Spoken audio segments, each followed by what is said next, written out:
અજી ઠાકોરની પીછેહઠને લઈને મહત્વના સમાચાર મળી રહ્યા છે। સાબરકાંઠામાં જાતિગત વિવાદને કારણે ઉમેદવાર બદલવાનો નિર્ણય લેવાયો હોવાનું સૂત્ર કહી રહ્યા છે। ભીખાજીનું નામ જાહેર થયા બાદ તેની અટકને લઈને વિવાદ ઉઠ્યો હતો। ભીખાજીએ ડામોરમાંથી ઠાકોર અટક કરતા વિવાદ સર્જાયો હતો। અટકના વિવાદ અંગે ભીખાજી ઠાકોરે ખુલાસો પણ કર્યો હતો। ભીખાજીએ પોતાને ઠાકોર કમ્યુનિટીના જ વ્યક્તિ ગણાવ્યા હતા।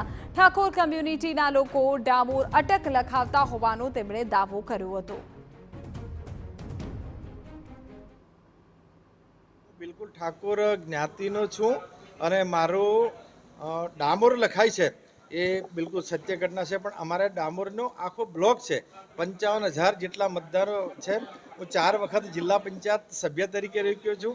હું 4 જિલ્લા પંચાયત સહકારી સંસ્થાઓમાં પણ છું, એટલે હું ઠાકોર જ છું। અને જ્યારે રાજકીય બાબત આવી ત્યારે 2018ની અંદર મેં ડામોરમાંથી ઠાકોર પણ કરાવ્યું છે। એ એસટીને ઠાકોર થતું નથી, ઠાકોર ડામોર હોય અને ઠાકરડા હોય એનું ઠાકોર થાય છે। એટલે બિલકુલ ઠાકોર છું। એ બિલકુલ તથ્ય વિહોણા જે મેસેજ વાયરલ થયા હતા એમાં કોઈ તથ્ય નથી અને હું બિલકુલ ઠાકોર જ છું અને એ બીજી ચૂંટણી લડી રહ્યો છું। ભીખાજી ઠાકોરે ચૂંટણી લડવાનો ઇનકાર કર્યો। જે અટકનો આ વિવાદ છે તેને લઈને પણ તમે સાંભળ્યા હતા। સોશિયલ મીડિયા પર ભીખાજીએ એક પોસ્ટ કરી ચૂંટણી લડવાનો ઇનકાર કર્યો।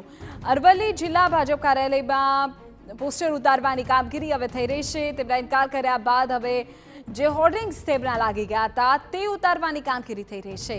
કમલમ કાર્યાલય ખાતે લગાવેલા ભીખાજી ઠાકોરના હોર્ડિંગ્સ હવે ઉતરી ગયા છે।